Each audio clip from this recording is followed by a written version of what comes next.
పని చేస్తుంది.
వస్తుంది కదా.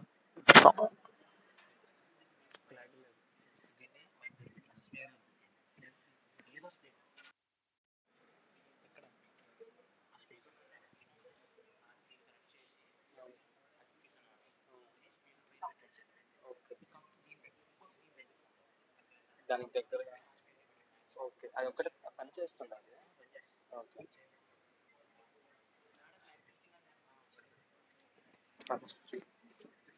అదే వెళ్తాం మేము.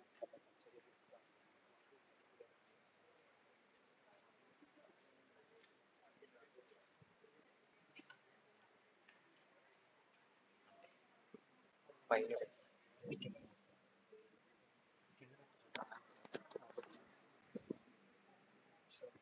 ట్రై చేద్దాం.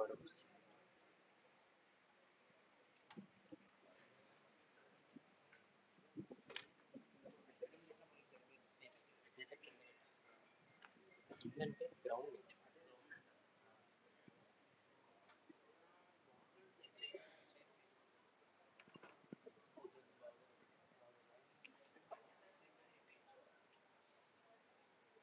చైర్ పెట్టుకొని ఎక్కాలి ఇప్పుడు.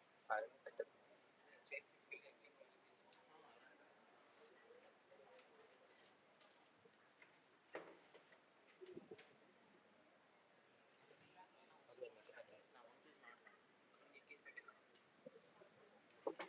దీనిలో మాట్లాడాలా?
Dr. Devi Radhakrishnan Seniman, who has been the backbone of the department. Your optimism and vision play a vital role in leading the department efficiently.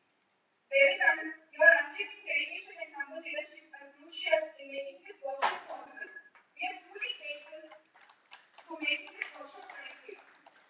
Thank you so much for joining us today, ma'am. I was pleased to welcome our controller of examinations, COE Sir Dr. Sadhu Chiranjeevi Garu, for his unlimited dedication in supporting and guiding our students is truly admirable. Thank you so much, sir, for being here.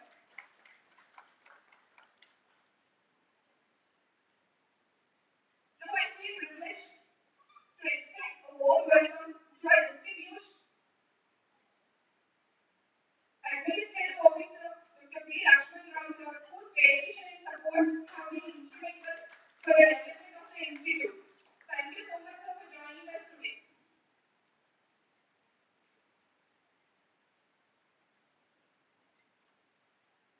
So now is the time to welcome our distinguished resource person for this workshop, Dr. K.S. Soumyarani ma'am. Your expertise and insights are highly appreciated, and we are grateful for your willingness to share your knowledge with us. Thank you for being here, ma'am, and contributing to the success of our workshop. Thank you so much, ma'am.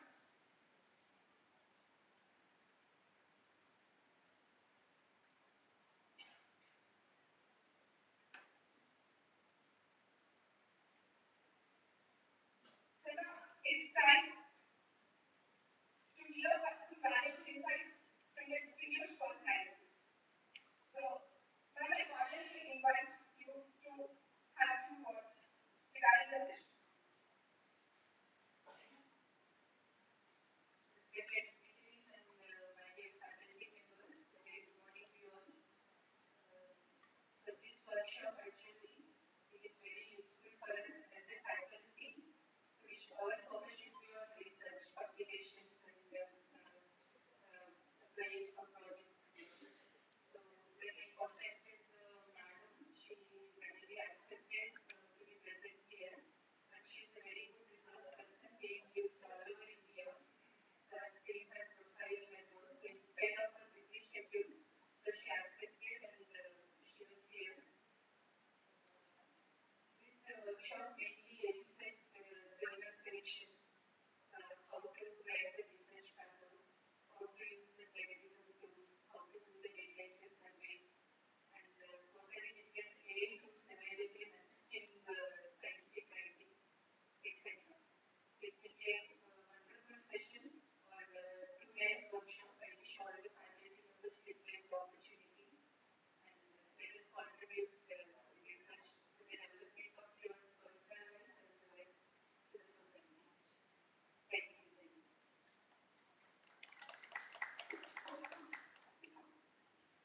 Thank you so much, ma'am. So now I would like to invite Chiranjeevi sir to share his words.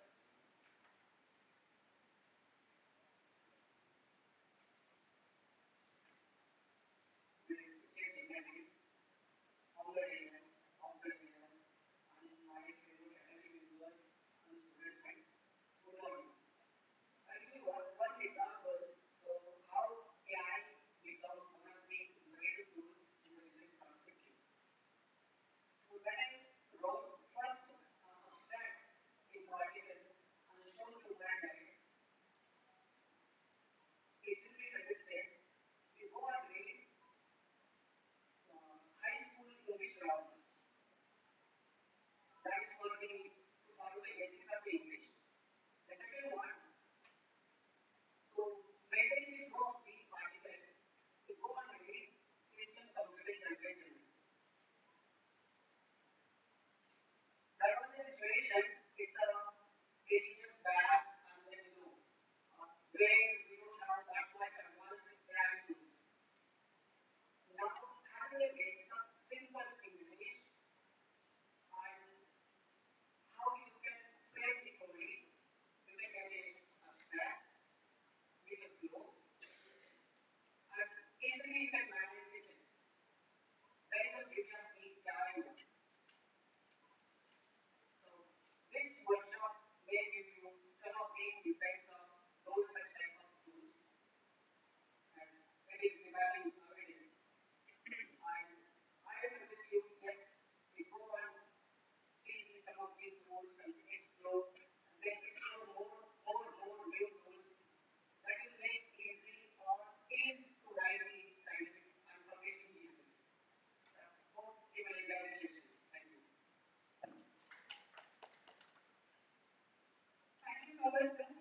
especially in different technical areas. At the technician, they are starting for them. And what usually do, and also what they ultimately is expecting is more technical sessions rather than actually having personal sessions. So that actually we have only event.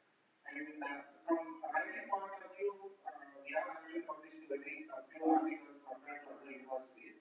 We have an expertise in that as we know. And now university is also actually ready to provide the amount of the publications. But one side, actually, what we request all of you is to want to publish in paid journals. We know we have actually UGC care list, especially we have different sections in the UGC care list. And I think these are published in those kind of journals.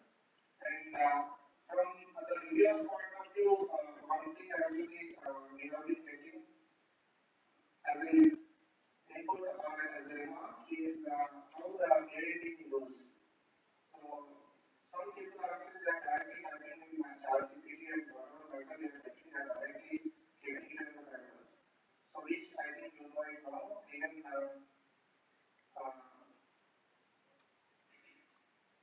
tools like Learning also actually now actually AI tool where actually we have written the transcript using AI based or not. I think I'm sure Bhavani will cover all those topics. How much extent actually we can use AI for writing the paper and how effectively we can actually use the tools for improving our paper. I think Bhavani will cover the session. Yeah, thank you. Thanks a lot. Thank you so much, sir.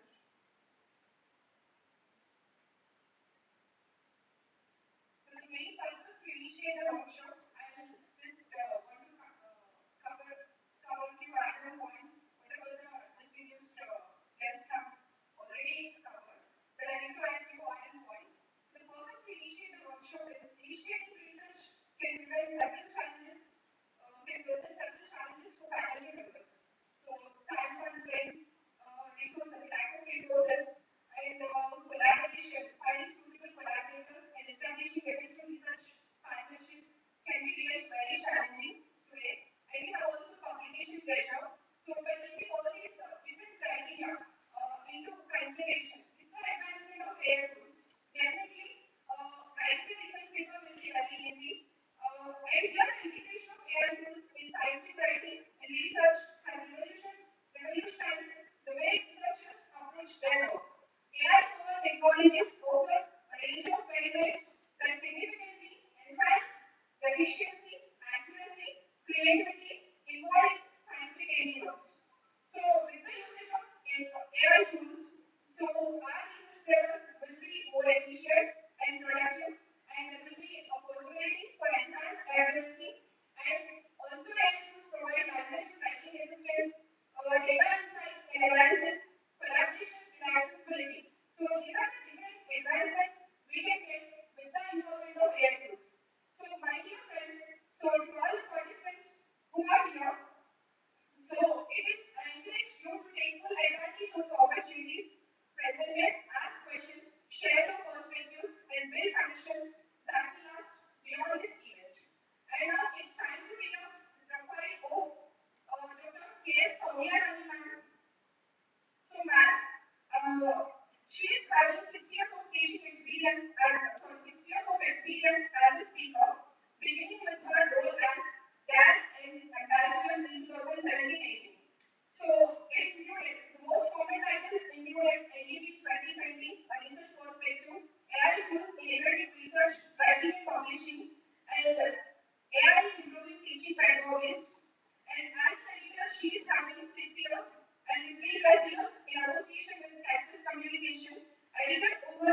Institute of Management, Bangalore, IIM.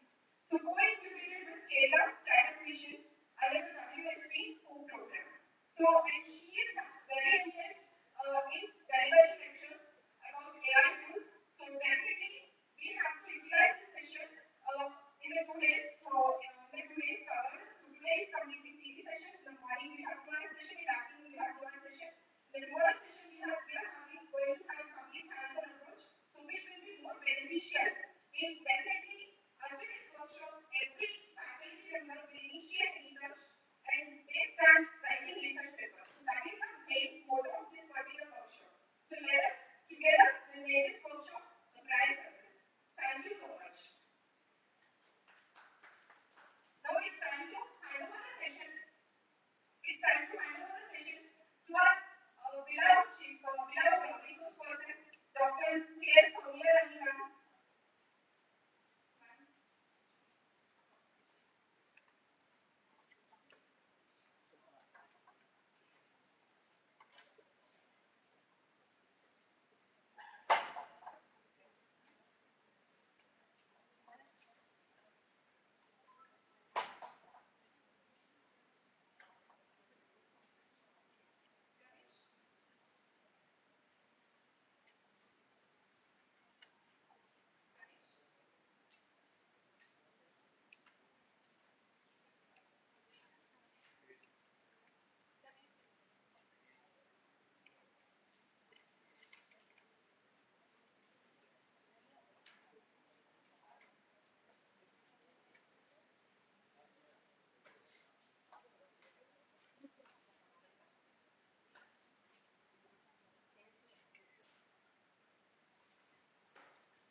Good morning. We have to give it another 2 minutes before the slide gets second. Yeah. So what is now? I will see an input.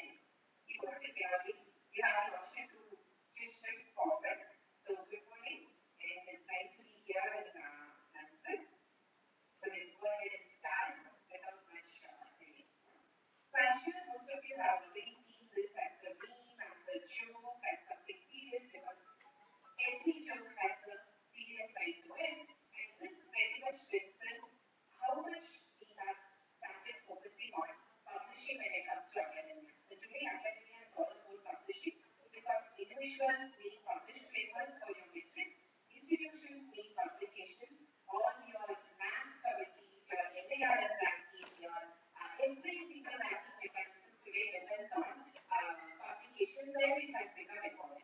Even now when we have, especially considering that we all have the engineering streams, I know that you no longer talk about publish or perish, but rather you talk about patent first and then publish and then basically write.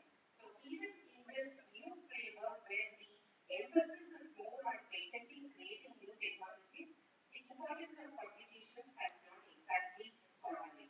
It was during this structure that something interesting happened in the last year Nobel Prize Committee Awards when this lady researcher here, she was one of those who got the Nobel Prize.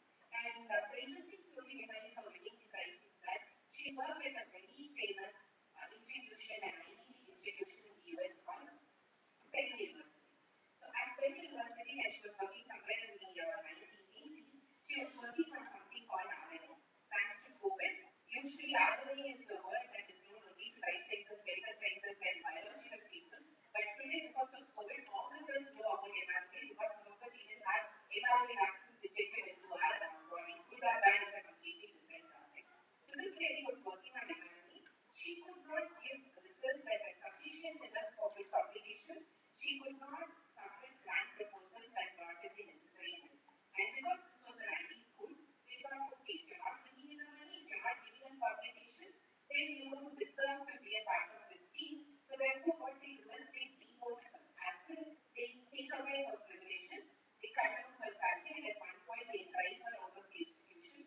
She goes out, joins a German company, continues her research, finds this life-altering mRNAs as vaccine, and also goes on to win the Nobel Prize, and that researcher is none other than Kathleen Kennedy.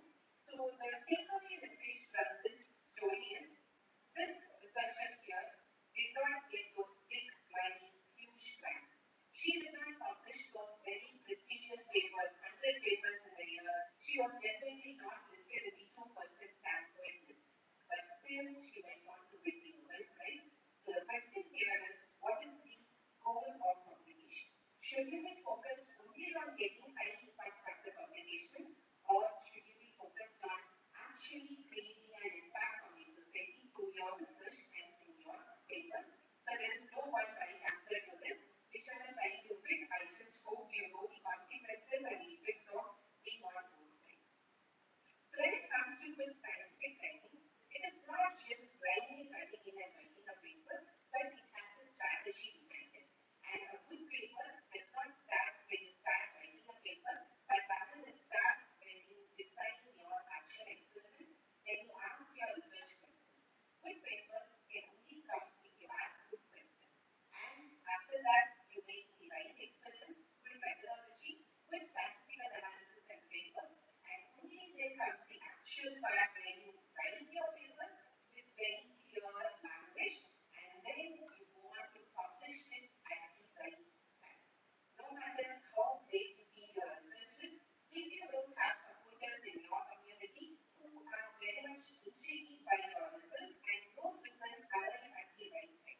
So the MIT access, going back to the same analogy, they gained so much of popularity because they were one of the first access to be released right when COVID was happening. If today someone discovers a new vaccine for COVID, do you think it will garner the same level of attention? Will they get the same amount of popularity? I definitely don't think so. So it is important that you are in the right place, with the right question, do your research thoroughly well, and you also publish it on time so that you can get the laurels that you and your research basically deserve. And anytime we talk about writing, in a very general sense, we always talk about storytelling because our brains are so attuned to stories. We all remember our bedtime stories, we all remember our school rhymes, all those little stories, the Panchatantra stories and whatnot, because our brain really loves a good story. So when you convey an information as a continuum, as a story that has a purpose, that tells you the importance, then people will simply lap it up. Just because scientific writing is a very formal exercise, it does not mean it has to be boring. It is not just capturing paragraph after paragraph with no connection to each other whatsoever. So it should always start with a story. And how do you bring in storytelling into a scientific way? So the simplest way is to make sure that you ask the right questions in the introduction and make sure you answer all these questions in your discussion section. Start with how these questions are right. Where did this research initially start? Why is that these questions are so important to you and to the research community? And when you write your discussion section of your paper, make sure you answer all the questions that you open up in the introduction section, and this simple technique will keep your audience, keep your reader pretty engaged. They'll be able to appreciate your paper even more. We'll be talking more about this in the coming slides. And among the thousands of different questions that you can ask and answer in a research paper, remember the most important question is always the why. Why are you doing this particular research? Why should I as a reader be interested in your research? Why are you the researcher doing this research? Because there are so many other people, they can do it. What makes you special? Why are you the right person to do it? Convince me that you have the necessary expertise and the background knowledge and also the intention to follow this research. This is a thought that comes from the business circles. If you know, there is a very famous TED talk by this person called Simon Sinek. If you have never heard him talk, you should go and listen to him, because when we are all making these fancy PPTs with AI, all he did was take a few sheets of paper, large sheets of paper, drew a few things. He goes on to give the talk in a very dim lit room, and this talk goes on to be one of the most popular TED talks of all time. And the emphasis of this talk is anytime you write, anytime you speak, anytime you teach or do research, always focus on the why. People are interested in the why. Yes, tell us how did you do the experiments, tell us what results you got, but most importantly,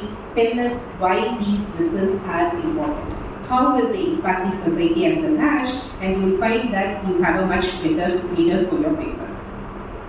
Before you can go on to write your own papers, you should read and understand the papers already written, and this consortium or collection of papers written already and published, they are known as literature. And in literature, you have different levels of literature. For instance, the first question to the room is, can I read literature or read scientific information from Wikipedia? How many of you would say yes? Yes, you can read scientific information from Wikipedia. So all of you say no. Why is that? Yes, okay. I see one person is with me. Why do you not want to read your literature from Wikipedia? There is no right answer here. You can pick both sides.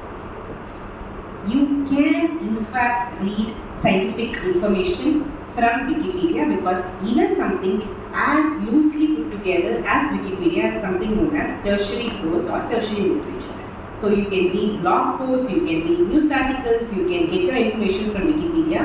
The problem is when you stop your reading with Wikipedia. You can start at Wikipedia, but always promote yourself from Wikipedia to secondary sources of information like review articles, for instance.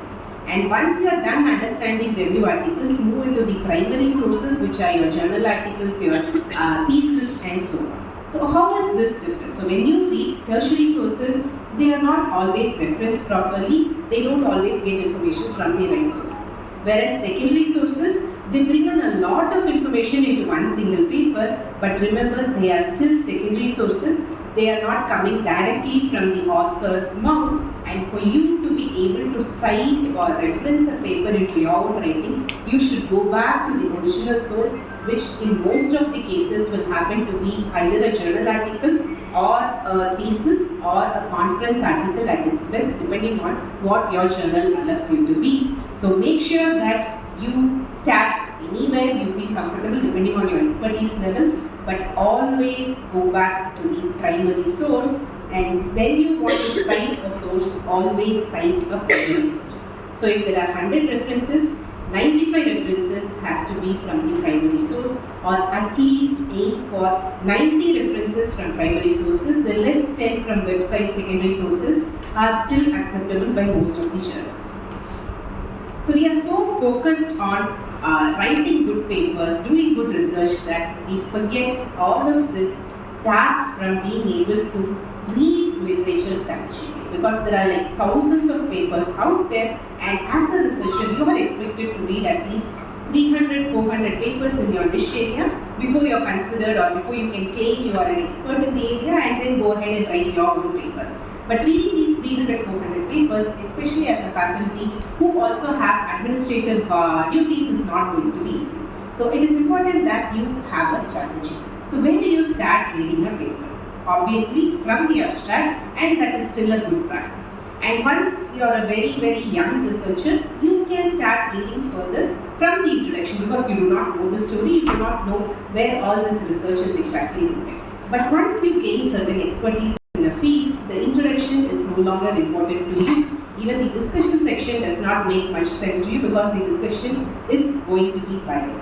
The authors are going to present their results in a view, in a perspective that makes sense to them, and you may not necessarily believe in that or take it as the absolute truth, which means all you need is a quick reading of the abstract, a quick look into all of these display items like tables and figures, because tables and figures, they themselves are complete information.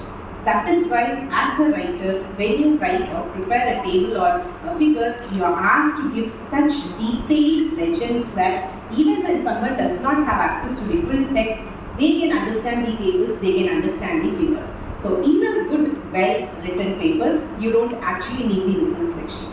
Read the abstract, go through your display items, and only when you want to be convinced that these results are good, you can quickly skip into the results section, quickly look into the methods to validate it, and that's that. Discussion section most of the times does not even hold much value to you if you are already a advanced researcher. And anytime you read a paper, don't just focus on the results, focus on all of these other questions. Make sure that the entire paper makes sense to you. Say I read two papers, paper A, paper B. Both of them give me very contradicting results. Paper A comes out with super claims telling that we are the first person to discover this is so novel, all that blah blah blah stuff which we usually see in papers. And then paper B says it's a very modest paper, does not claim precedence, does not claim supremacy, and so on. So out of these two papers, which paper should I believe? The intuitive answer here is you're going to say paper B, because they are modest, because we believe that scientists are supposed to be modest, academics are supposed to be modest. But when it comes to me, I don't really bother about the tone of the paper or what these two people claim in their papers, but how do I validate these two results or papers? I go back to the methodology section. I look at who has designed a much robust experiment, who has used the latest techniques, more reliable techniques, who has done the highest number of repetitions with their experiments, with their models, with their constructs, whatever it might be, and whoever did the validation better, that is the researcher I am going to go with. Even if a researcher is pompous enough, very self-centered, but if their methodology is good, that is the researcher I will trust. Same applies to the modest researcher also. So don't be blinded by the high claims in the abstract or in the discussion. Anytime you start reading literature, be very objective. Ask your own questions. Always get to the root of data. Go back into the supplementary.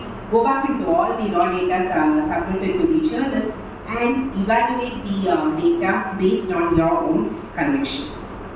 And one other way in which you can make your literature searches and reading process more validated is by validating the papers right at the source. What do I mean by that? Where do you normally collect your research papers from? Google Scholar, most of the cases. So what if right at the source, because we have a very good metric to see which papers are good, which are not good, which is called the Q1, Q2, Q3 and Q4 classification. It could be the Psi index, it could be the Scopus index, but any of these indexing tells you that Q1, Q2, Q3 journals, they are good. Q4 is always problematic. It could be Scopus, it could be WOS, it could be UGC Care. The Q4 category is always problematic because these journals have a lot of glitches, and several times it so happens that journals in the Q4 category at one point they are removed in the next quarter or in the next round of evaluation, which shows that these journals do not always have a very consistent quality metric to them, which means you should not be publishing in Q4 journals to start with, but also you should not be reading or relying on papers that were published in Q4 journals, because when they are unreliable and when your paper gets associated with these low grade, low quality papers, by association it tarnishes your reputation and the validity of your paper as well, which means right from day one, when you are collecting literature, you want papers only from standard journals in Q1, Q2 and Q3 categories, for which you can add this very simple Chrome extension called Rapid Journal Quality Check. So if you look at the results on my screen, you'll notice something different. So my Google Scholar result is pretty much similar to what you will see on your screen, but it has these small additions, Q1, Q2, all these small colored kind of elongated ovals that tell me what quality is this paper coming from. So my first paper on the list is from a Q1, Q2 journal. The second paper is from a Q1 journal. The third paper is also from a Q1 journal, which means if these papers are relevant to my research, I can happily go ahead and add them to my literature collection because they come from very good sources. All you have to do is just search for this extension called Rapid Journal Quality Check. This is a Google Chrome extension. Add it to your Google Chrome. That's it. You are done. Anytime you open Google Scholar, this ranking check is done automatically, and every single paper is graded according to its quality. And when I talk about reading literature, the next immediate question that pops up is, it's all nice that you're talking about strategizing, storytelling and all of these fancy words, but how do we read literature when most of the literature is not even accessible? So much of literature is behind a paywall, we cannot even access the full text. Yes, I know ONOS is on its way, which means the One Nation, One Subscription, if you have not heard it already. The government will now grant access to several of these prestigious publications and journals through a single window system, which will be accessible to you because you are eligible as a government institution. If you are a public institution, that wouldn't happen, and I'm not sure how much of ONOS is happening right at the moment. So until then, we all definitely need a mechanism by which, apart from sending these links to our friends in other institutions and friends abroad, we need a strategy where we can quickly find the full text. And of course, Skyhub and Libsyn were huge partners. As illegal as they were definitely great help to several of us just a few years ago. Unfortunately, this no longer works because there are so much of legal hassles. They have a lot of lawsuits going against them, and they are forbidden from upgrading their literature collection. So are there alternatives where I can find full text?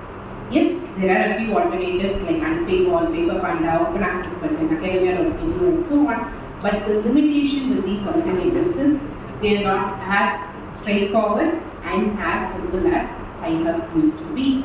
But in the absence of a universal code breaker like Skyhub, you should be trying out some of these alternative resources to see if you are able to find your papers before you ask someone else to grant you access. So, how exactly should I be finding literature? Just like how you should have a strategy to read papers, it is also essential for you to have a strategy to find out the entire literature collection, and this strategy basically pivots or revolves around having the right keyword strategy.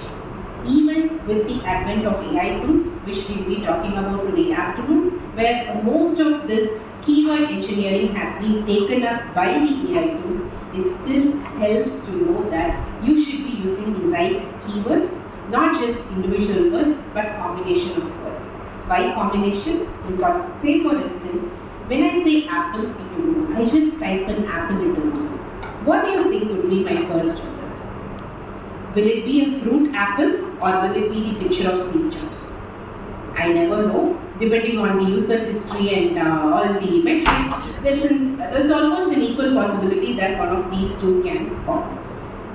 So how do I prevent this from happening? When a word as simple as apple can bring me such very contrasting results, what happens when I use very high complex terminologies, but then terminologies which are common to multiple fields, resulting in me having tens of thousands of papers. That's how you end up with having 10,000 results on Google Scholar.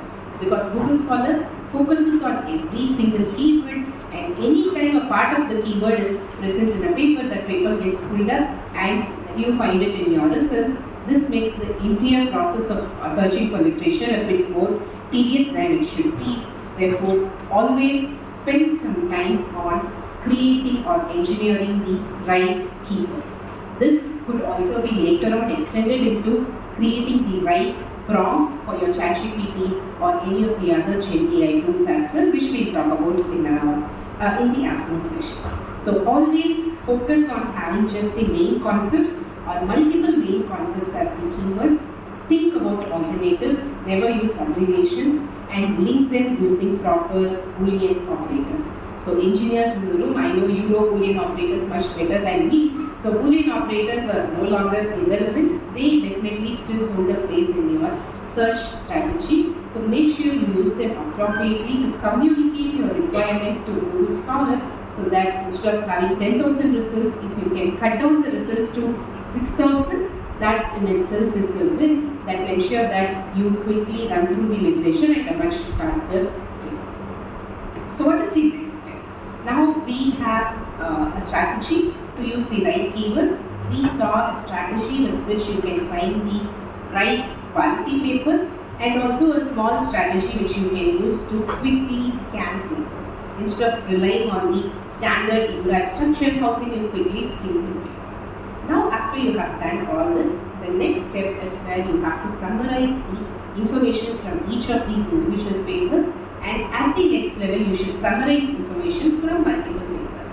Because when you are writing a literature review, never start sentences with XYZ et al. Said so and so, paper number 1. The second sentence starts with ABC et al. Said so and so, that is one paragraph. Never summarize individual papers in your literature survey, because in a literature synthesis, the focus is not on individual researchers, it is not on individual papers, but rather it's on the complete story and the conglomerate of information.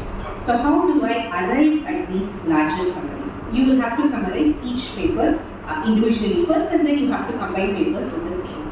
And one of the simplest ways this could be done in a very conventional way is to have a whiteboard in your lab or in your working room at home, and every single paper goes onto a post-it. So one paper, just summarize the key information on a post-it, you can place it on your whiteboard. And why post-it? Because it restricts how much you can write for each paper. This is important, if not you will end up writing pages and pages of summaries, which will not be of any use.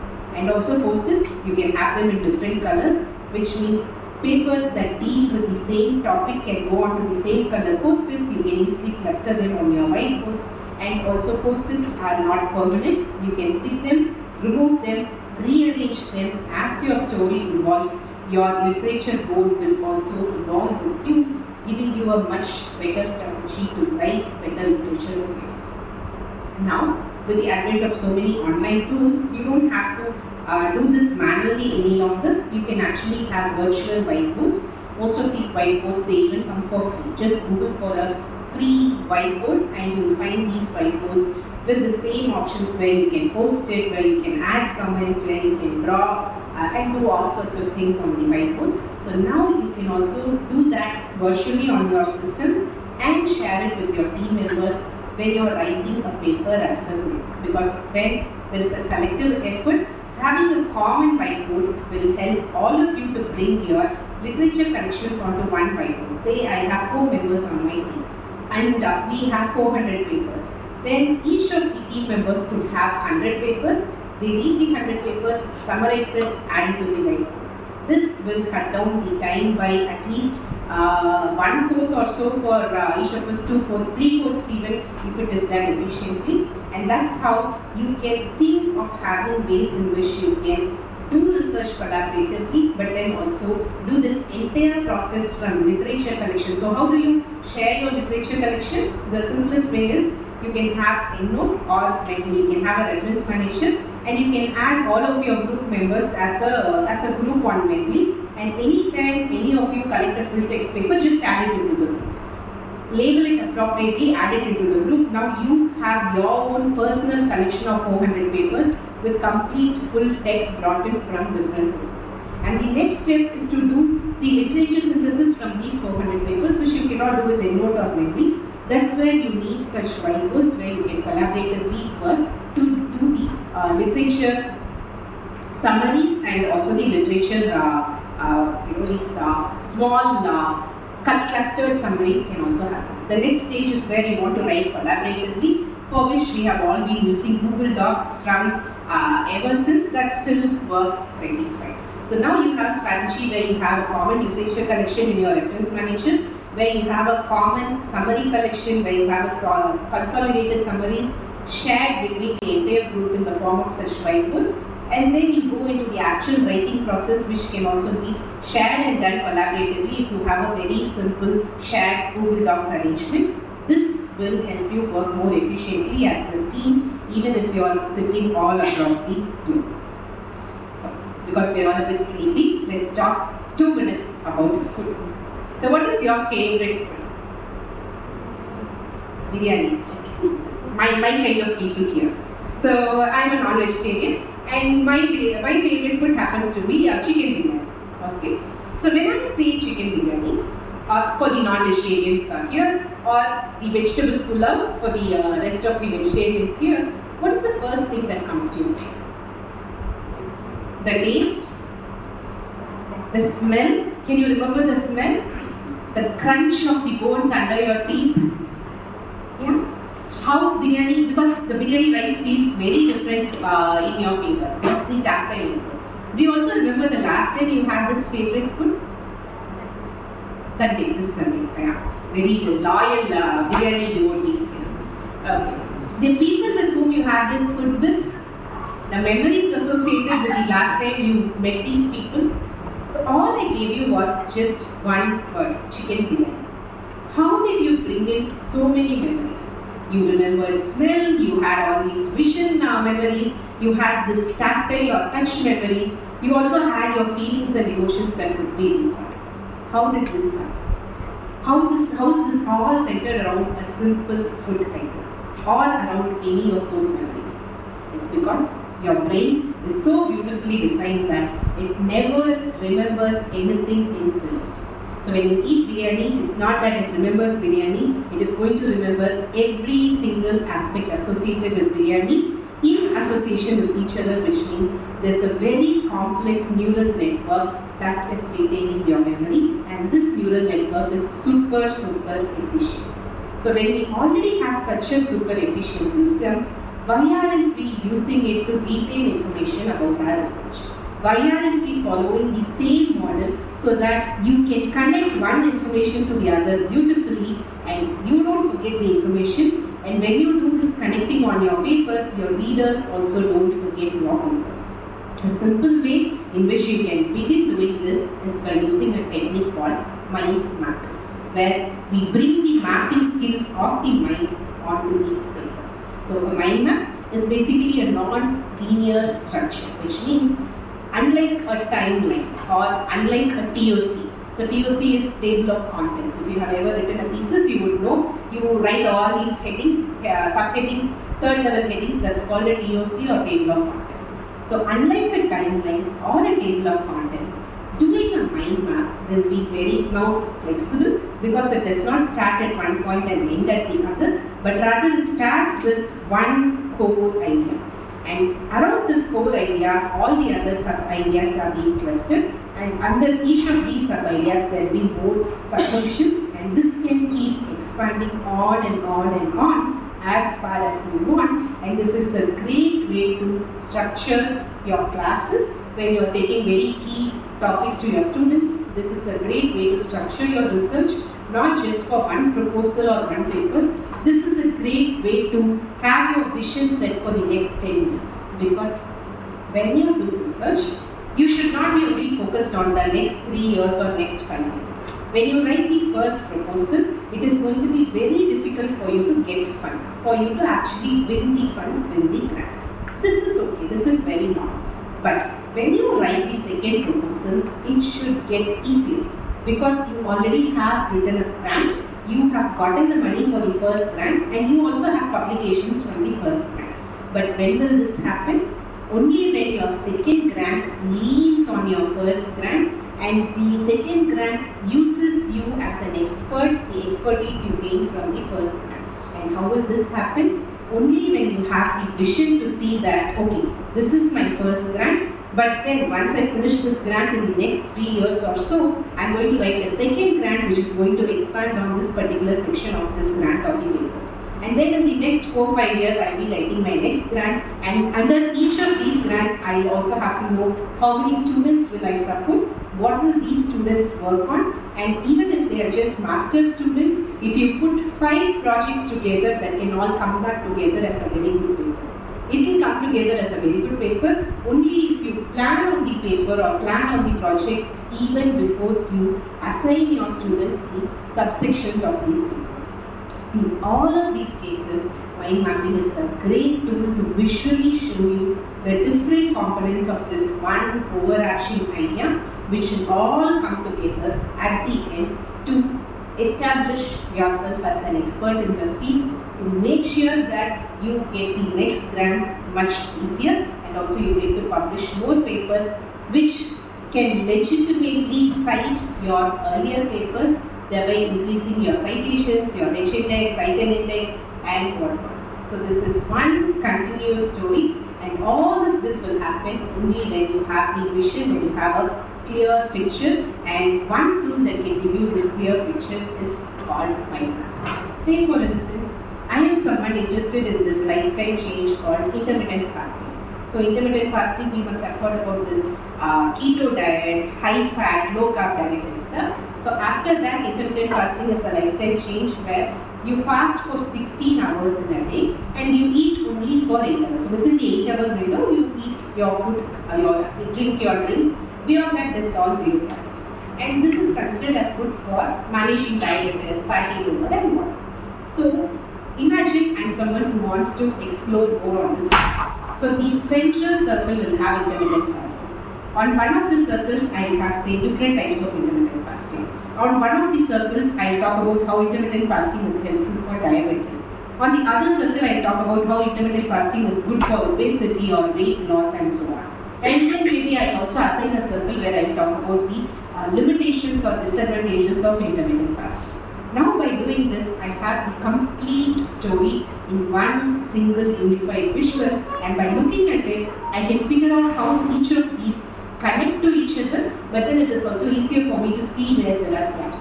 Okay, I have talked about A, I have talked about C, but where is B? B is the connecting link between A and C, which means, okay, so I have missed something on the research, I should go back to my drawing board and make sure that I fit this somewhere, explore this so that I have a much better paper at the end of the day. This is what is possible with mind maps. So where do we find these $1 million questions that when we answer, when we do research, it gets us the necessary recognition? So one of the simplest places where you can find your research questions is from real life problems. Considering that you are engineers, I'm sure you will encounter a lot of real life scenarios, industrial scenarios where the existing systems no longer work, they have a lacuna, or the process is no longer working. Say for instance, the batch process, the large batch process is not working. That's how the lean manufacturing started up. If you know the story of Toyota, for instance, so after the depression and the world wars, it did not make sense to do manufacturing in large batches. When American companies were buying in all this big machinery, and they were trying to create millions of these parts all at one time, and then all the assembly happens at the end. That is when Toyota walks into this scenario. They don't have the money, they don't have the resources. So they go with something called this single batch production, wherein small groups are involved in producing an entire car in a very minimal time. There is no this large machinery and large batch process and so on. So this innovation happened because someone sat in the real life scenario, found a problem and they tried to solve it in the real life. That is something you can do, especially in the engineering streams. But if that is not possible, then you should be looking for something called gaps in literature or research gap. So what exactly is a research gap? So research or literature, we discussed that it is one single story. It started somewhere 2 decades, 3 decades ago or 5 years ago, and there are so many researchers who have worked through these years to bring in small pieces of the puzzle together. But the puzzle, say it's a 100-piece puzzle, it is still not complete because there are so many pieces that are missing. And it is your duty as a researcher to find which pieces are missing, and out of these missing pieces, which piece is the most important, so that you can pick up at that as a research question and start. So where exactly should I find these research gaps or these missing puzzle pieces? You can find them in review articles, you can find them in your research articles, in your conference papers, but then also on your conference gatherings, your social gatherings, the informal group of your researchers and so on. So every review, a good review, will talk about what has not been discovered yet, what has not been built yet. Similarly, a good research article should tell you the significance of the work, the limitation of the work, and should also direct you about the future directions of the work. So where will you find these information? So within a research paper, look into the introduction. In the introduction, normally, they tell you a problem and then they tell you the way in which they wanted to solve this problem. This is a great place to pick up the problem. So the problem is there, already ready-made, presented to you on the introduction section. The authors have only given one solution. And most of the questions, most of the problems have so many other solutions. The same problem can be solved in 1,000 other ways, especially when we are talking about engineering problems. So pick the same problem from a published paper, give a different solution. Give a solution that's more efficient, give a solution that is economical, give a solution that works in the Indian scenario, and you have a new project in your hand, a very legitimate, even if it is a slightly incremental question, you still have a very good question. The second place where you can look up is in the conclusion section, where the authors talk about something called future directions. Those future directions directly tell you that these questions are still open. You can pick one of them and start working on it. And good discussions don't just talk about significance, they also talk about limitations. Those things which make this paper not so perfect. So what did the authors miss? Why did they miss? Because no paper is perfect, no research is 100% complete. Research is not a sprint. It's not like you can take the baton, go run, finish the race, be number one and go on. It doesn't work like that. It's more of a relay. So you take the baton to some extent, pass it on. The next researcher runs for the next 100 meters. The next researcher next, and so on. We all stand on the shoulders of giants in terms of doing research, which means every paper, every research will have limitations. The corollary here is, when you are writing your own papers, don't be hesitant to include your limitations in the discussion, especially considering that reviewers today are highly critical and they explicitly ask you to include the limitations. So don't wait until you get this comment from the reviewers. Be proactive and add limitations into the discussion, and these limitations from other papers in the literature are great places for you to devise your next questions. And the next thing you should be doing is, remember to stalk your favorite authors. Stalk those top authors in your field. Follow them on social media. If you see they are going to a conference, make sure you also go to the same conference, because there is so much of research information that is never shared in the public domain. There are so much of nuances to the work that people do which gets only shared during lunches, during formal dinners, during conference get-togethers and so on. And if you are not present in these places, you don't get this inside information, and your research is still decades old because the world has moved forward so much, but nobody announces it on journal articles, nobody announces it on newspapers. These announcements happen mostly in very, very informal settings. So make sure you are there. You are on social media.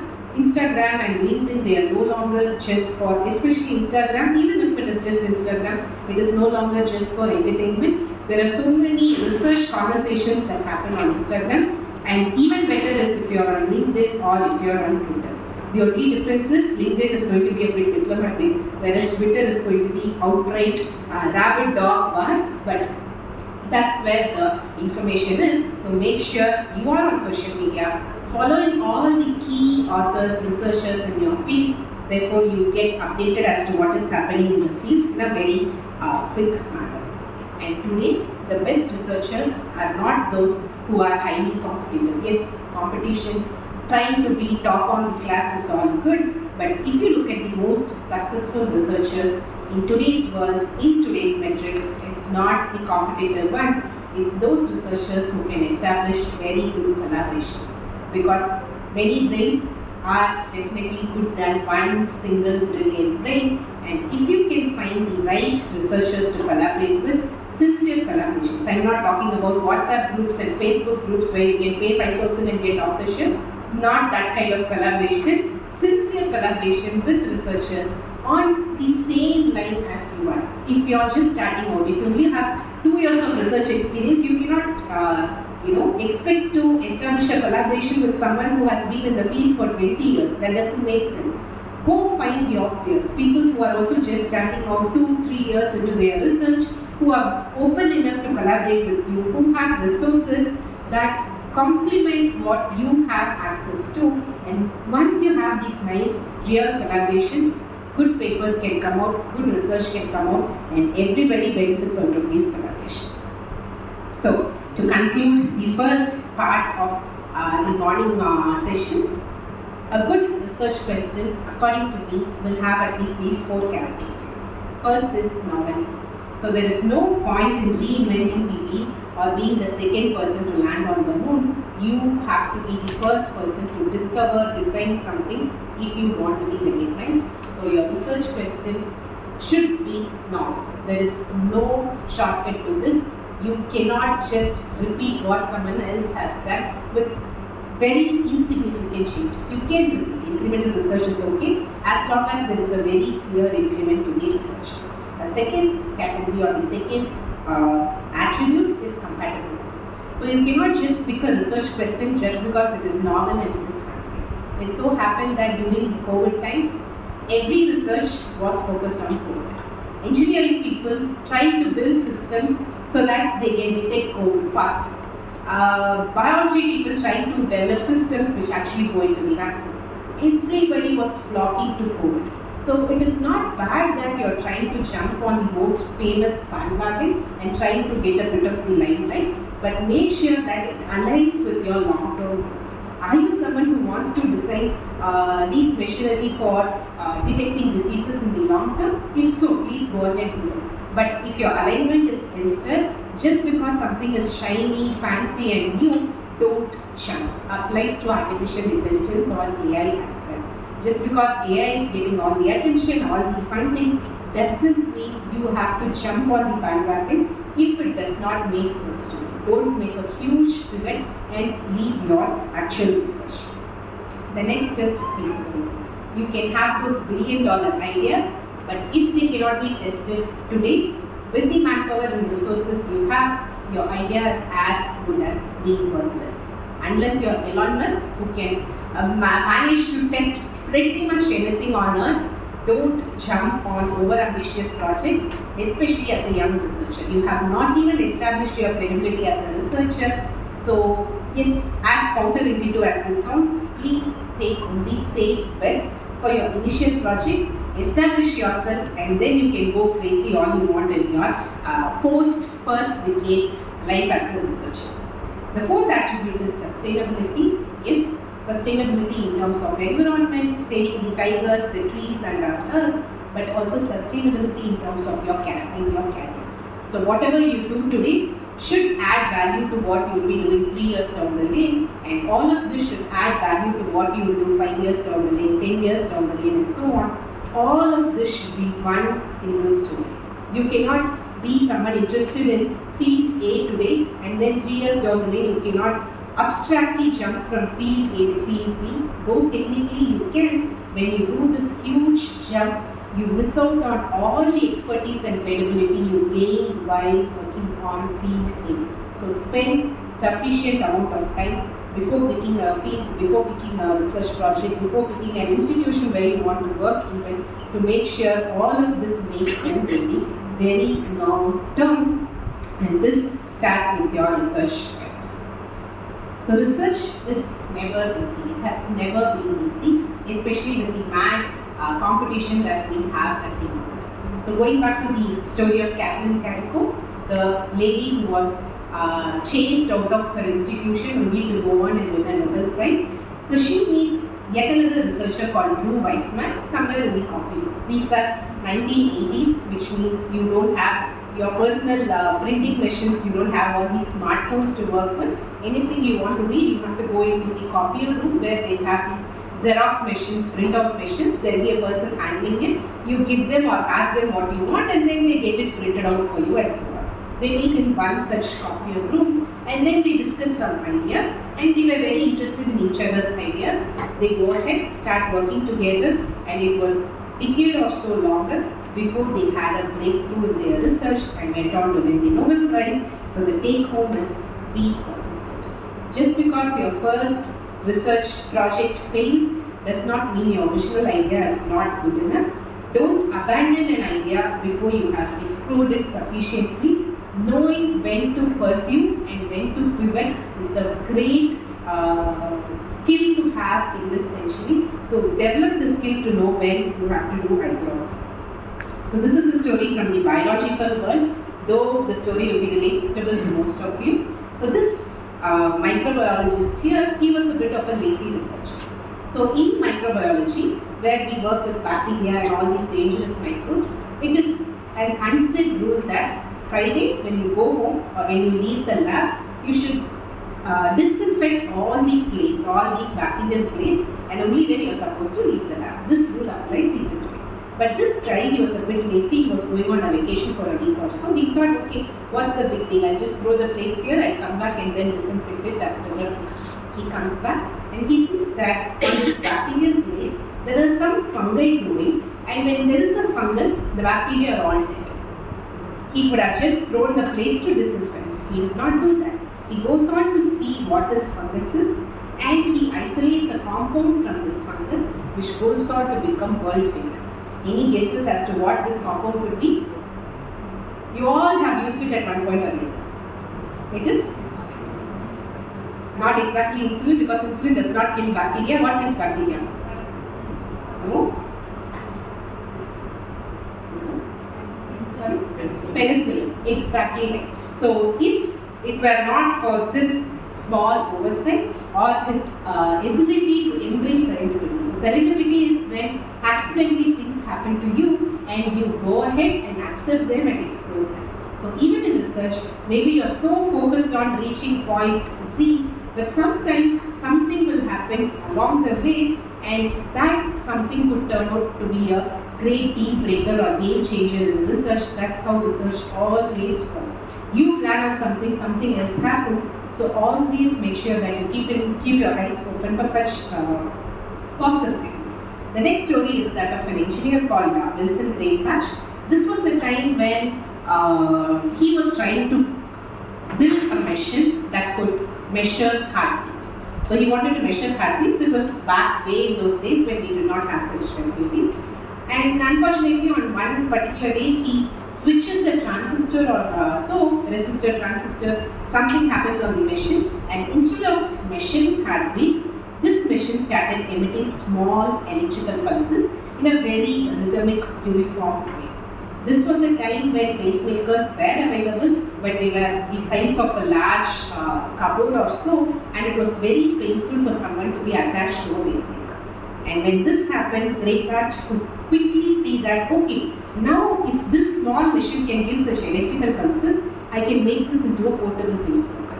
And this was the beginning of portable pacemakers. I'm sure at least one of your distant relatives today has had a heart problem and they have been on pacemakers at least for a brief amount of time. But the story does not end here. So for a pacemaker to be really efficient, it's not sufficient that the machine works, the machine should also have electricity. And if the machine is portable, it should have good batteries which can sustain for quite long times, and such long-lasting batteries were not available back in those days. Greatbat could have been happy with his mission, step back, go on to do his research, but he did not. He went on to also start a company that developed and produced batteries that could sustain pacemakers for a long time. So the takeaway is, when there are tangents, don't wait for someone else to come and solve those problems. Solving a part of the problem is good, but solving the problem in its entirety is even better. And especially as people from engineering backgrounds, don't look at just the parts. If you ever stumble upon an opportunity where you can solve an entire sector of problems, go for it. At least give it your all for some time before you abandon it, is the takeaway right here.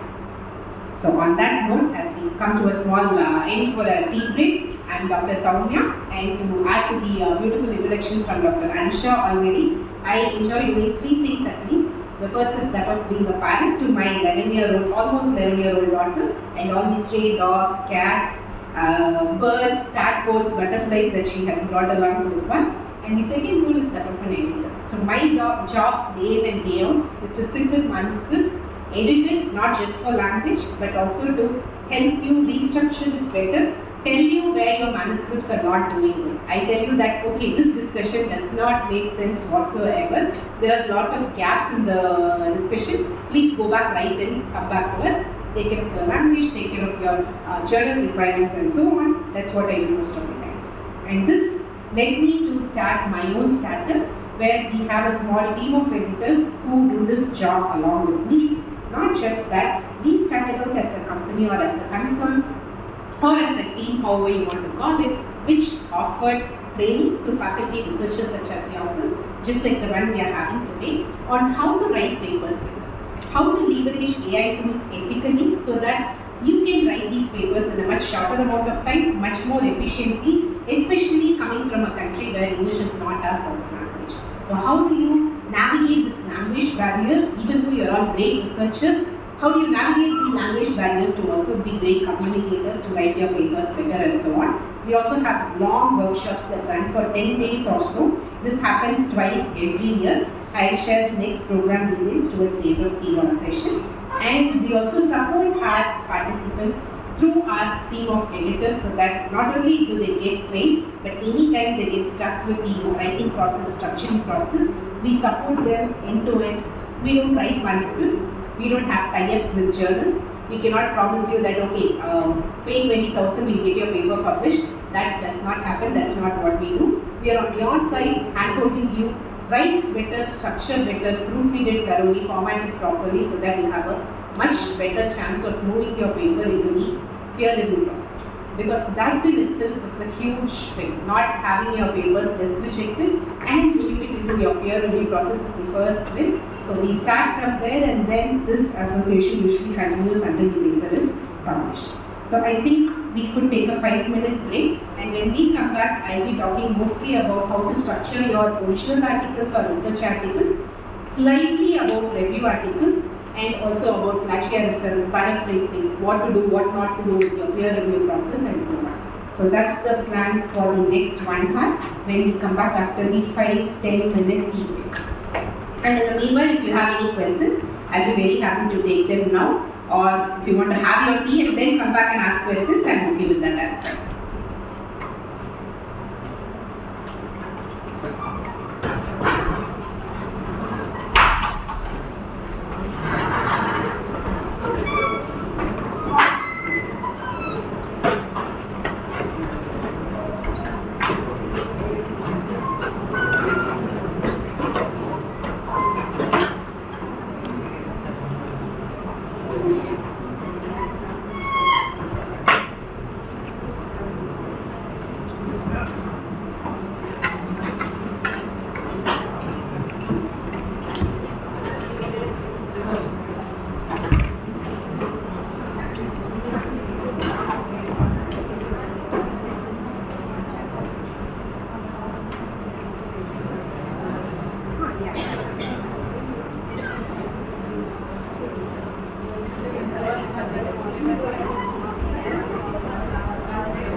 Can you just send me a hi? So that I can play back.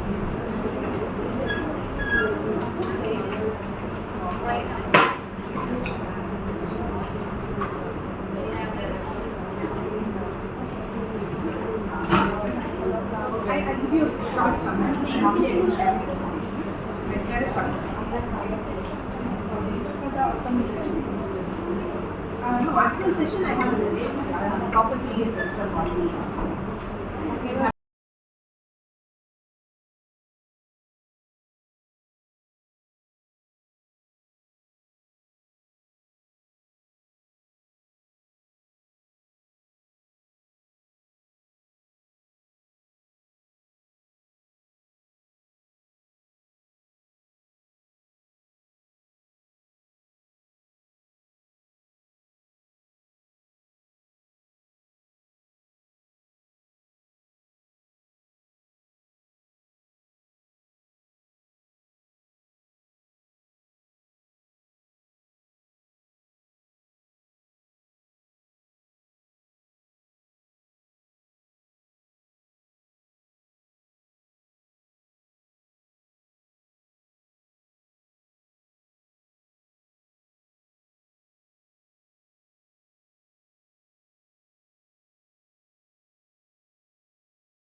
must be submitting your first 1 or 2 papers at least, and then towards the end you can submit the rest of the papers.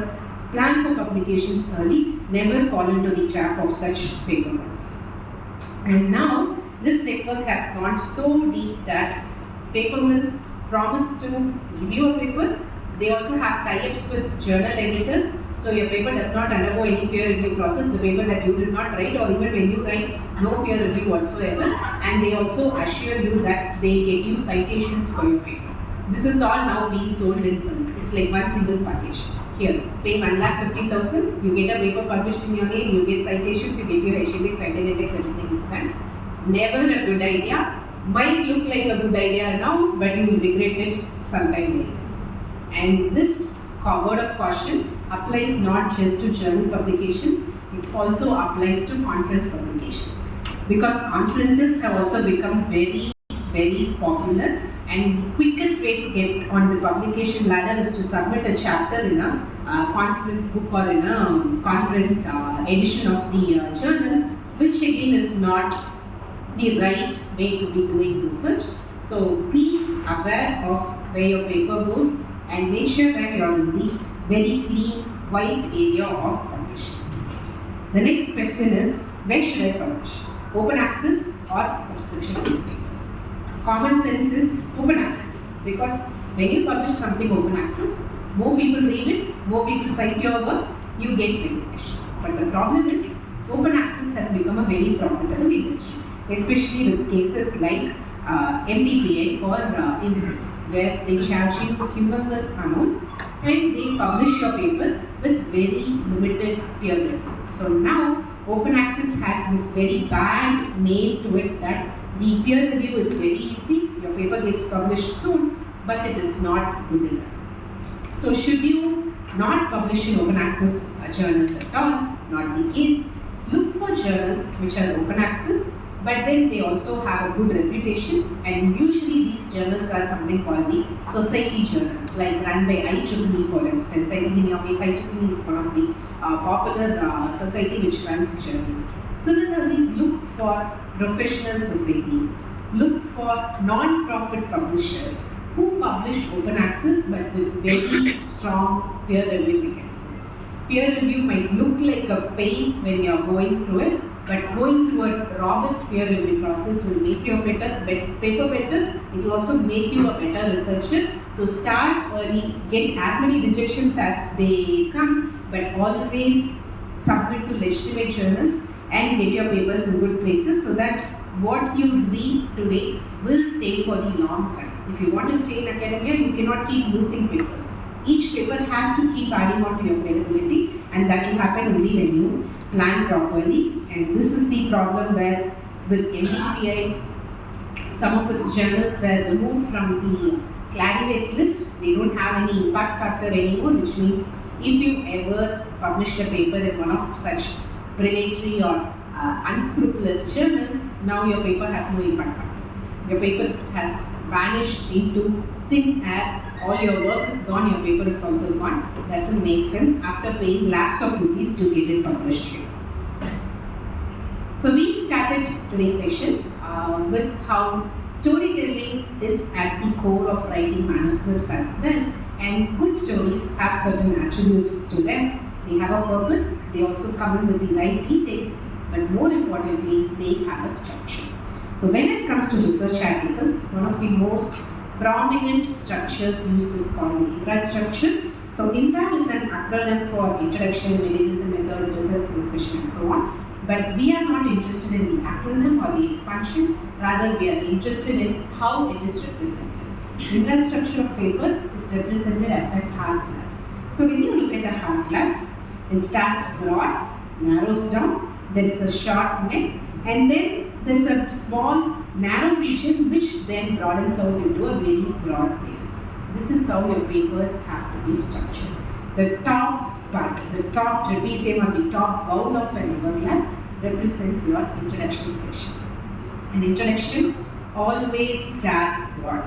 Start with what your reader can understand, what is common knowledge in your field, and then slowly narrow down by telling your readers what is the problem with what exists, what is missing in the puzzle.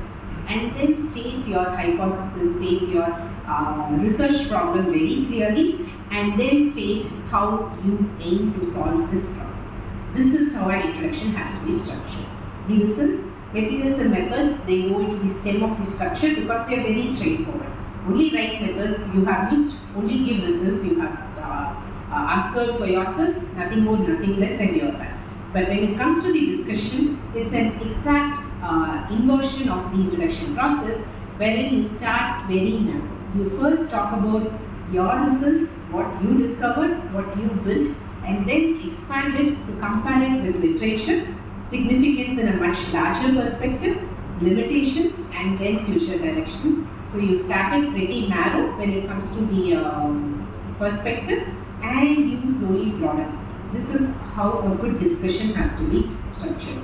And the INRAD structure has its own set of rules. So the abstract is a small INRAD by itself, which means a good abstract is not a summary of your results. You cannot just summarize your results and call it an abstract. That's not how it works. An abstract has to be a true miniature version of your entire paper. It should have an introductory statement, 1 or 2 lines about your aims and hypothesis, maybe a brief on the methods, results, and also the significance of your work. Introduction should not have your results.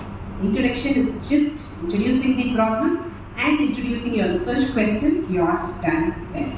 Materials and methods, you can include citations, but don't start talking about your results. And similarly, in results, you cannot have any literature citations. And remember, discussion comes after results in all the papers, which means the readers already know your results, so you don't have to cite your figures or tables once again in the discussion section. Just go ahead, summarize your results, and start talking about your discussion points. Then comes conclusion. No matter if the conclusion is a standalone section or it is a part of the discussion, it is a great opportunity for you to once again reiterate the importance of your work. Don't write it as an afterthought. Abstract is the first impression of your work, and conclusion is what your readers leave your paper with. Make a very strong impact in the conclusion section as well, which means don't talk about limitations in your conclusion. Talk about significance, talk about applications, talk about the promising things that your work can do for the future. Never limitations, never try to be modest in your conclusion section.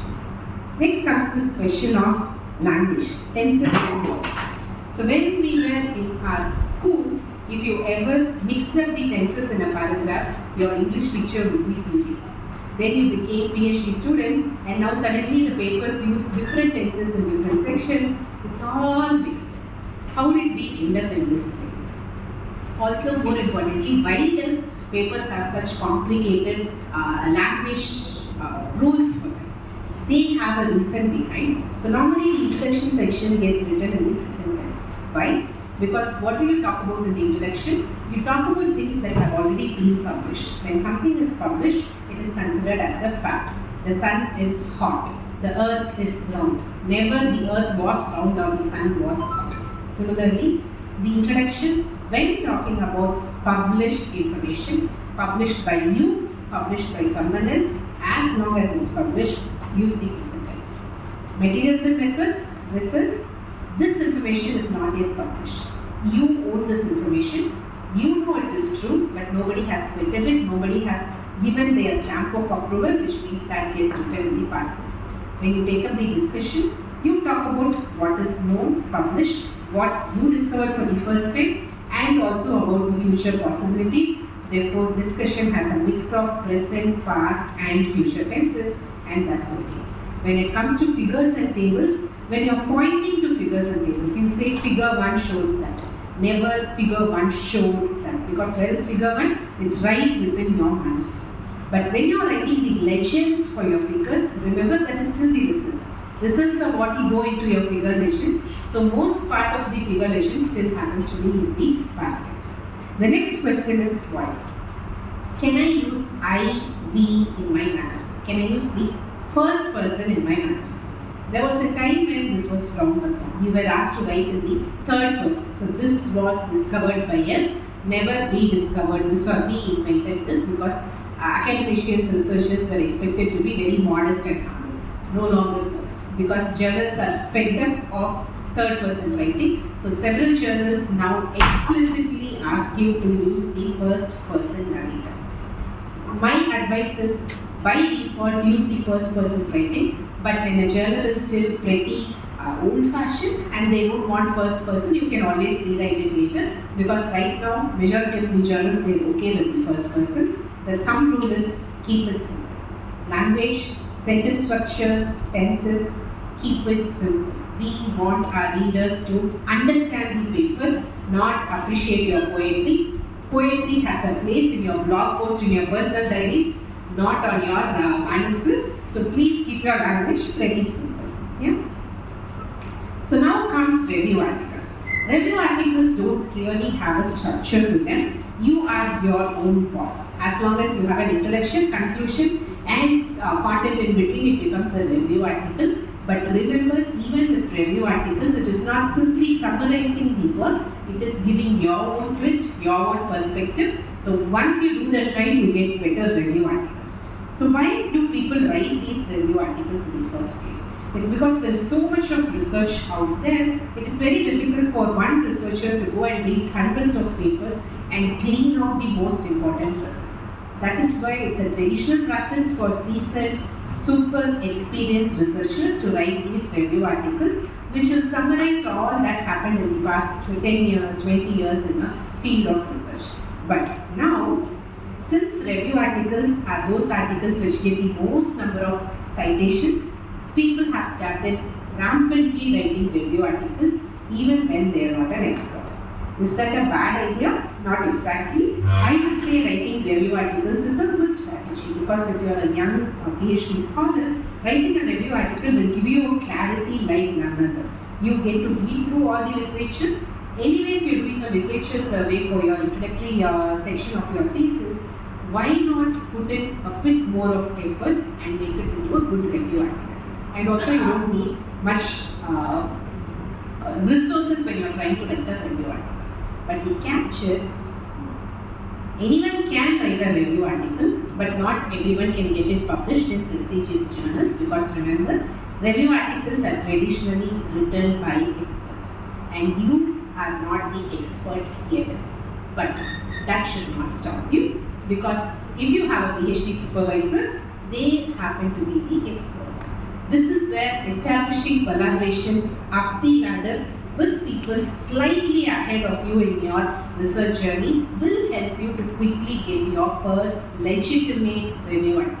Not some random stuff that gets published somewhere, but a truly insightful review article can help you advance your career and your publication portfolio, provided you do it right.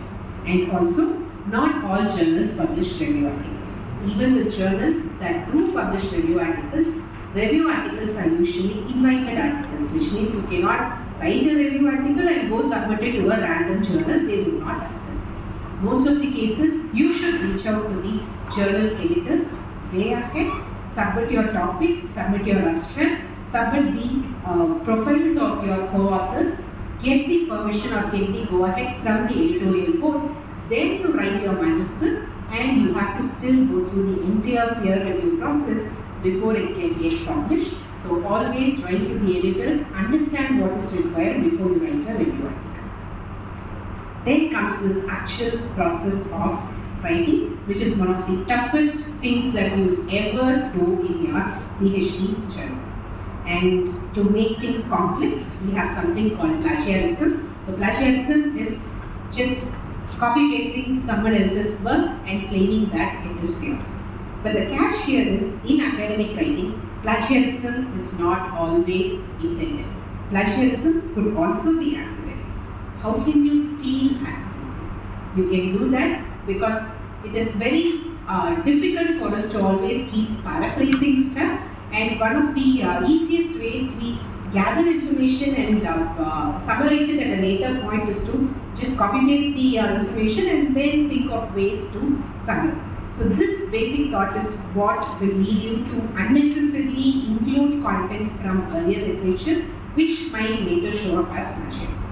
But with the advent of tools like Turnitin, catching plagiarism has become easier, but then it has also become painful because when you have a long process or when you have a long instrument name, there are really so many ways in which you can write a sentence, and all of that will show up as plagiarism.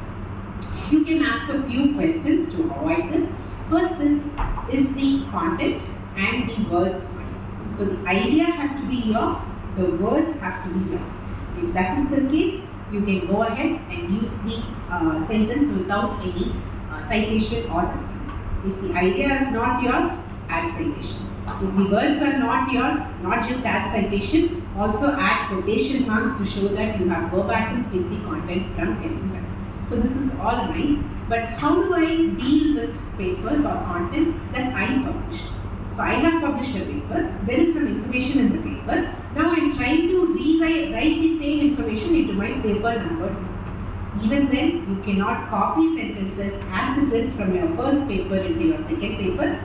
That is called self-plagiarism. Once something is published, even when it is your own material, it does not belong to you. It belongs to the universe. The copyrights belong to the journal. So make sure that even when you represent your own ideas from an earlier publication, you still have to do something called paraphrasing, rewriting, restructuring. Content remains the same, but the presentation changes. So how do you effectively paraphrase? The first rule is never use Ctrl+C, Ctrl+V on your keyboard. Never works. Okay? So right from day one of your writing process, read, assimilate, synthesize the idea in your own words, and that is what should go into your draft manuscript. Because you might assume that, okay, today I'll copy because it's lunchtime. Assume you're reading a paper, you're super hungry, you don't have the time to sit and paraphrase. You think, okay, I'll just copy paste it into my manuscript. Now I'll rephrase it later. Never happens. Then you put your manuscript through Turnitin, it will scream bloody murder, and all your manuscript sections will be in red because several of those sections were derived from earlier papers. This is a waste of time and repetition of processes. So never do that. Do it right the first time and you are safe. And with plagiarism tools, what has now happened is people pass their manuscript through a black tool. It shows 35% plagiarism. They don't want to work from scratch. What they do instead is they rewrite very smoothly. Active to passive voice. Subject becomes predicate. Predicate, all your English grammar, Lennon Martin skills get applied to your paper, and Turnitin will not be able to recognize this because for Turnitin, it is just a matter of words and semantics. But imagine the plight of the editors, your readers, your peer reviewers who have to read your paper. It looks absolutely butchered and completely senseless. So never do this. This process has a name. It is called patch writing.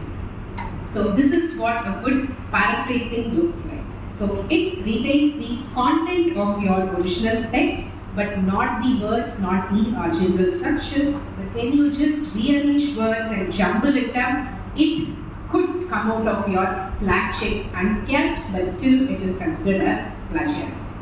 And remember, a good paper is more than just the text. Your display items have to be impeccable. Especially when you go for these high-tier, top-tier journals, they are very focused on your display items. Your images should be of high quality, and you cannot suddenly come up with high-quality images before the submission. Right when you are doing the analysis, get the best quality images and always retain your source files. Because tomorrow, if any concern is raised as to the validity of your data, you will need your original files, your backup files, your original data. Even your lab books are supposed to be preserved so that you can prove that the data indeed existed and you are the one who brought out this data. So be careful, be very diligent at every single stage. And anytime you have an opportunity to add a cover letter to your submission, please do yourself a favor and add the cover letter.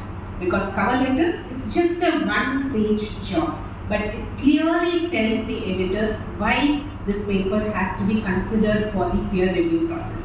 Where does your paper fit in the grand scheme of things?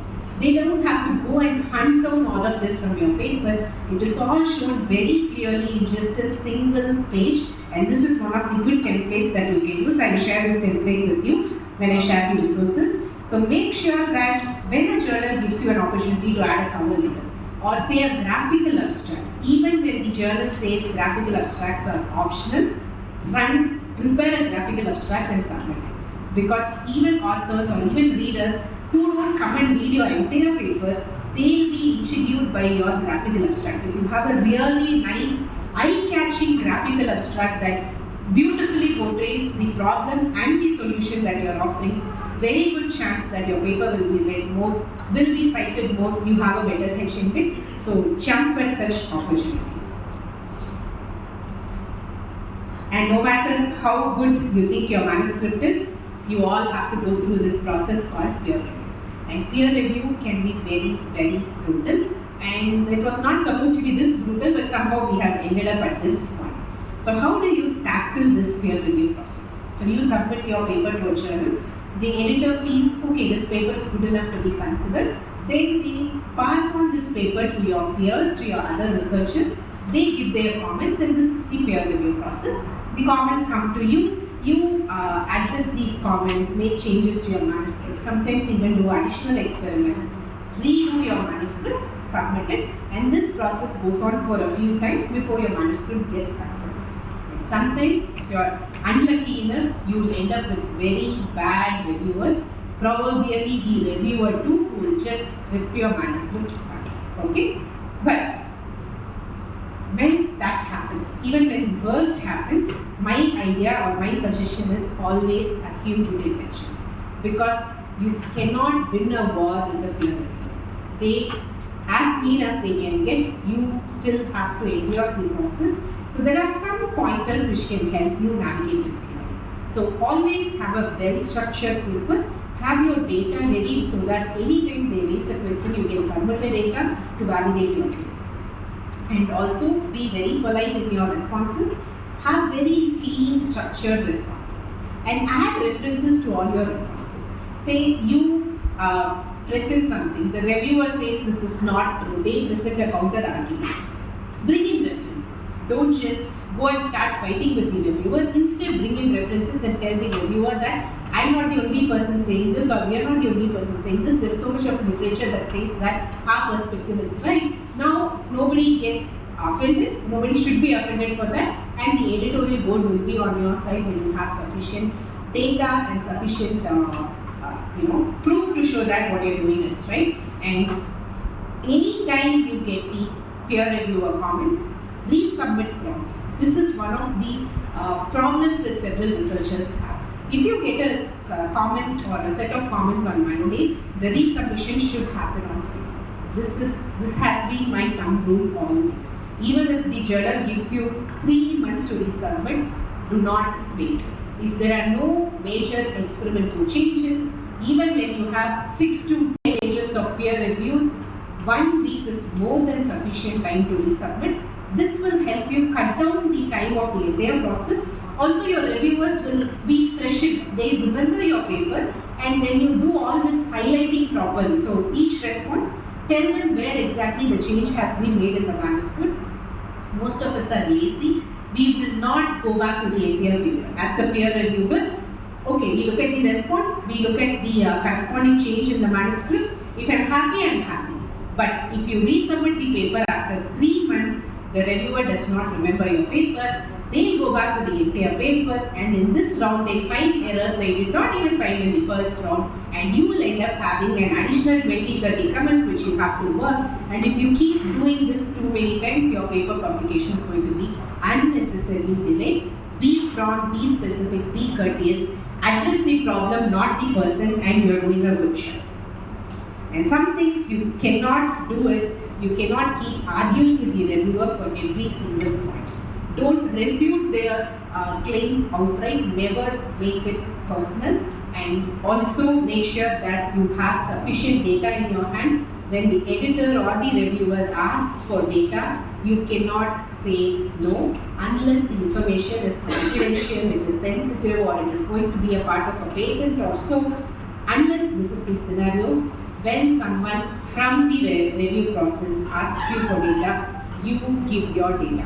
That's the only choice you have. And this can happen only when you protect your data from day one, when you organize it, keep it so neat that when someone wants to see it, you are ready to submit it to them. So let's wind up the session by talking about metrics. So one of the popular metrics is impact factor, which comes from Clarivate. And where is this metric coming from? It's basically the average number of citations that one article gets in the past 2 years or so. So when you take the number of articles, when you take the number of citations, divide them, the number you get in a very simplified manner, the number you get is what is known as the impact factor. And this is computed by this company called Clarivate, which also runs the WOS site, which also runs the manuscript market. It's a huge conglomerate with so many tools. Even when you come to the personal metrics, so on one side you have journal impact factor, on the other side you have this categorization called Q1, Q2, Q3 and Q4. So how are these two different, and also what should I look for? Should I just look for the impact factor of a journal, or should I look for the category? So these two are very different metrics. When I talk about the impact factor of a journal, it's a standalone metric, which means the impact factor of journal A will not affect the impact factor of journal B. But when I'm talking about this ranking system of Q1, Q2, Q3 and Q4, be it Scopus, Web of Science, UGC, CAP, this is a relative metric, which means the ranking I get is not only dependent on how good I do, it also depends on how good my other classmates do. If you ever studied in a school that followed the percentile system and not the percentage system, you will know this. So if you have a very competitive class, then the chances of you getting a good grade is less. But if you have a class of very dumb classmates, even if you do very averagely, you will still be at the top, you will still have the good grade. That's what this comparative metrics can do.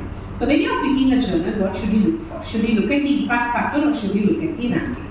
I will look at the ranking. Why? Because ranking will tell you where a particular journal stands with respect to other journals in the same category.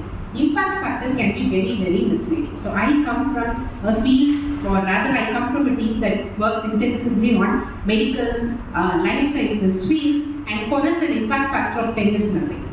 But if you are working in more very niche areas, language for instance, so we have someone who works in language, I know for her an impact factor of 3 is too much. 3 is like they are on the top cadre of publication, whereas 10 for me is below average. So 20 is maybe average, and above that is what we even consider prestigious.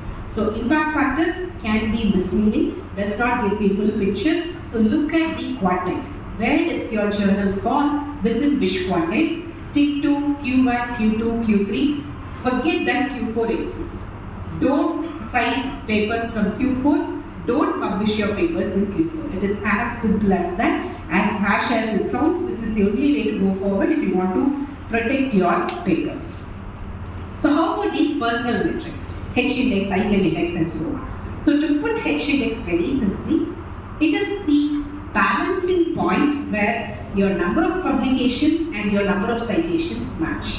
For instance, say I have published 100 papers, but out of these 100 papers, when I count the citations for each of the papers, only 10 papers have at least 10 citations, which means my H-index is 10.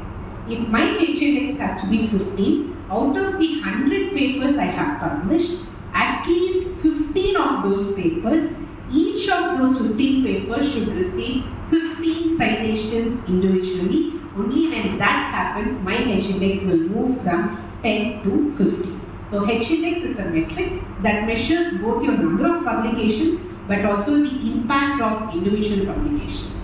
But when you take up the item index, it's pretty straightforward. Your item index starts only when your first publication hits at least 10 citations.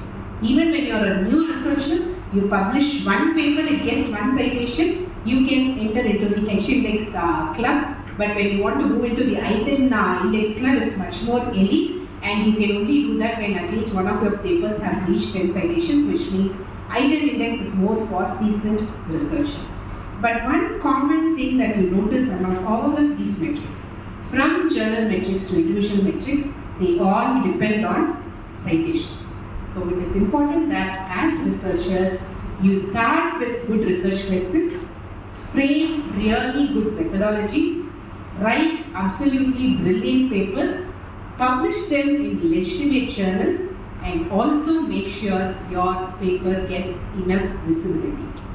Promote your paper in your circles, in conferences, through invited talks, in your social media pages, through academic circles like ResearchGate, academia.edu. Write blog posts about your paper. As an institution, as a department, run podcasts where you invite your own faculty to talk about their research. Make sure that this podcast reaches as many people as possible so that you benefit as an institution. And all of these are very ethical, legitimate ways to promote your paper. What is not ethical is when you pay someone to add your paper as a citation into their paper, but doing this promotions is very, very essential. You can no longer be confined to that idea of an introvert scientist, poor, starving scientist who sits in corner of a lab and does research, does not promote themselves, does not work anymore. So the game has changed. You should promote yourself as an academic if you want to gain visibility, and there is nothing wrong in promoting yourself when you are doing it very ethically. So have strategies to do this also. And one other way in which you can beat the citation game is look for ways in which even when you publish a paper in a subscription-based journal, look if the journal allows you to share the full text of the paper in very limited formats. That you can submit the paper as a preprint to a preprint server. That will bring in a lot of footfall. Or are there other access models where though your paper is in a subscription journal, can you give limited number of people access to your papers so that you get better visibility? You will have to look for such options. So once upon a time, just like how RNA was a very alien word, I'm sure PCR also was not a word most of you knew. Though I'm a molecular biologist, so my life day in and day out was using PCR. But 3 years, 4 years back, if I came here and talked about PCR, you will be like, okay, you're not focusing on engineering faculty, you're focusing on biology faculty and all will very close. But today when I say PCR, all of you recognize PCR thanks to COVID. And then PCR was discovered for the first time by this amazing, crazy scientist called Gary Mullis. He goes and submits his paper, he discovers something new, submits it to a very prestigious journal called Science. And his paper gets rejected. The sad thing is, the same editor who rejected his paper continued to be the editor of this prestigious journal when the PCR technology was applauded as one of the best discoveries in the past 3 years, and Gary Mullis went on to win the Nobel Prize. So if a Nobel Prize winning idea can be rejected, your papers can be rejected. Paper rejection is a part of the game. You will have to go through it. It will not be fair always. Sometimes papers get rejected purely for very vindictive reasons, very, very unfair reasons, but that should not stop you from resubmitting the paper to a second journal. There are just lakhs of journals out there. Just because one journal rejects your paper, in no way judges your work as bad or yourself as a bad researcher. Move on. Take the learning, take the reviewer comments, rephrase, restructure your manuscript. Once you write a paper, it has to be published, and you are not stopping until you get it published, no matter how many times you have to do this process and how many of these peer reviews that you have to go through. The only thing you will not be doing is paying someone to get your papers published. Do anything and everything other than that to get your paper published, and that's the only way to go forward. Also, don't only think about communicating your research through journal articles, because that is good, you can do it, but remember that the end product should also reach the general public, to the industries, and to everyone else who is looking for this particular knowledge. So also communicate your science in a very informal way, again through blog posts, podcasts, social media. This will help establish yourself as an expert in the field, as an influencer in the field, and it will also bring in very surprising collaboration opportunities. You don't have to go chase collaboration. Collaborations will come and knock your door once you give your work the necessary visibility, and that can happen only through science communication The time is too short to get into the nuances of science communication, but make sure that you explore that as well. And today, we cannot talk about pretty much anything without talking about AI, and that's exactly what we'll do in the afternoon session. We'll be focused on getting ourselves introduced to at least 10-15 AI tools for each of the aspects we discussed in the morning session. So for all the bottlenecks we discussed today, there's a solution in AI. I'm going to introduce the solutions as a lecture in the afternoon, and tomorrow we'll be exploring these solutions as hands-on sessions. So tomorrow both these sessions will be hands-on, and the infra, I think you will have to ask your organizers about the location, what you have to bring, so on and so forth from tomorrow. So on that note, thank you for your attention. I'll see you after lunch, and this is where you can reach me beyond the session. The QR code will take you to my LinkedIn page, where I write pretty much 2 to 3 times a week on the different aspects of writing and publishing. I talk about AI tools. I give you lists of new AI tools, upgrades to existing AI tools, and so on. You can also reach out to me for a session or for manuscript editing or whatever, or simple question that you have. Not good with calls, but great with WhatsApp. You can drop a message and get back by the end of the day. And you can also write to us on the email ID. We'll get back to you whatever your query basically is. Yeah? So I see you all post lunch. And if there are any questions, go ahead, shoot. If not, have your lunch, come back and ask. Yeah, we can do a group photo now with the cohort that's available today. Now. Then maybe one post lunch also. So let's do the pre-lunch photo.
Hello.